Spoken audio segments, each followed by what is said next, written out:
नमस्कार. भगवद्गीता भावार्थमध्ये अध्याय 2 मधील श्लोक 41 ते 45 आपण पाहणार आहोत. आता पाहूया श्लोक 41.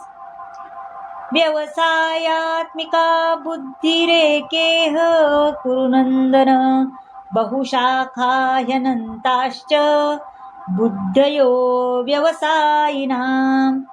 यामध्ये व्यवसायित्मिका म्हणजे कृष्ण भावनेने दृढ भगवान म्हणतात, हे कुरुनंदना, जे या मार्गावर असतात त्यांची बुद्धी दृढ निश्चयी असते आणि त्यांचे ध्येयही एकच असते. आणि जे डळमळीत वृत्तीचे असतात ना, त्यांच्या बुद्धीला अनेक फाटे फुटलेले असतात. कृष्ण भावनेद्वारे एखाद्याच्या जीवनाच्या परमोच्च सिद्धीप्राप्त उन्नती होऊ शकते, है ना. आता श्रद्धा म्हणजे उदात्त गोष्टीवर दृढ विश्वास होय. कृष्ण भावनेत स्थित झालेल्या व्यक्तीच्या सर्व क्रिया परमपूर्ण स्तरावर असतात, कारण भक्तिभावित कर्म हे चांगले आणि वाईट या द्वंद्वाच्या पलीकडे असते. भौतिक संकल्पनेचा त्याग म्हणजेच कृष्ण भावनेची परमोच्च परिपूर्णता आहे असे म्हटले जाते. आता श्लोक 42 आणि 43 हे पाहूयात आपण. यामिमां पुष्पितान् वाचन प्रवदन्त्य विपक्षिताः वेदवारदता पार्थ नान्यदस्तीति वादिनः.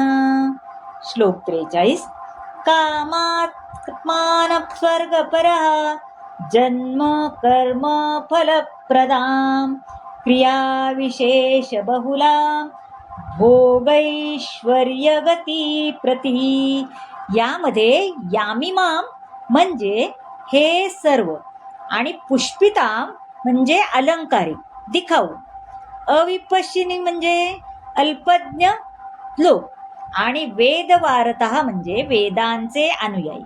आता सामान्यतः लोक बुद्धिमान नसतात आणि अज्ञानामुळे ते वेदांमध्ये सांगितलेले कर्मकांड त्या भागातील सकाम कर्मावर अत्यंत आसक्त असतात. आता अल्पज्ञ लोक वेदांमधील अलंकारिक शब्दावर अत्यंत आसक्त असतात, कारण त्यात स्वर्गाप्रत उन्नत होण्याकरता निरनिराळी सकाम कर्मे, त्यापासून मिळणारा चांगला जन्म, शक्ती इत्यादींना मान्यता दिली आहे. आता या पृथ्वीवरती सदैव आनंदी होण्यासाठी काही जण सोमरसपान करून धष्टपुष्ट आणि इंद्रिय तृप्ती करण्यात समर्थ होण्यासाठी अत्यंत उत्सुक असतात आणि वेदांमध्ये सांगितलेल्या भपकेबाज विधींमध्ये ते अत्यंत आसक्त असतात. हो की नाही? बरोबर आहे, आपण बघतो जगात वावरताना.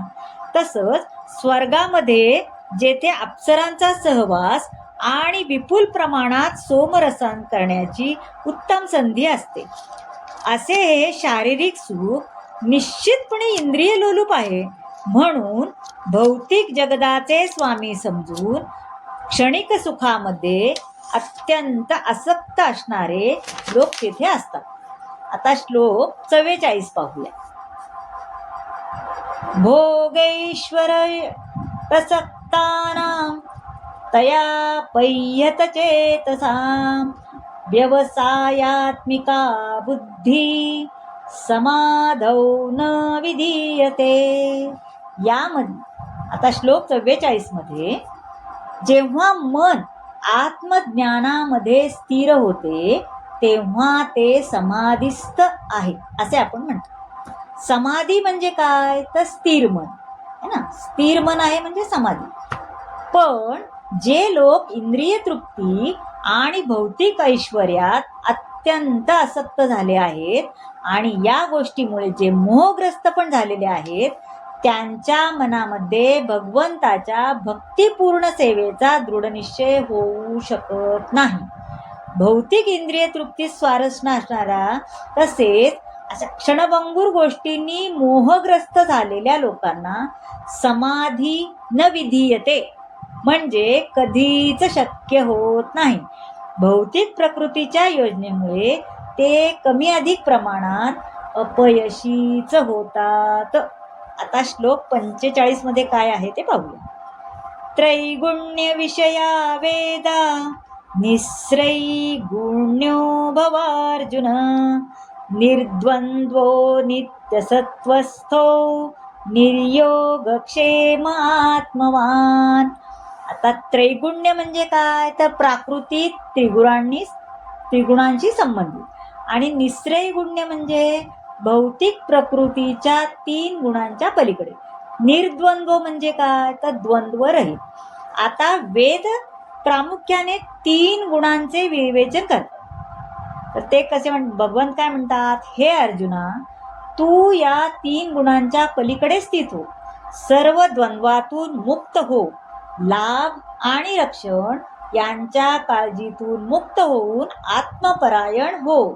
आता भगवान श्रीकृष्णाचा सखा आणि शिष्य अर्जुन याने वैदिक तत्वज्ञानाच्या दिव्य स्तरापर्यंत स्वतःला उन्नत करावे असा सल्ला भगवान त्याला देतात.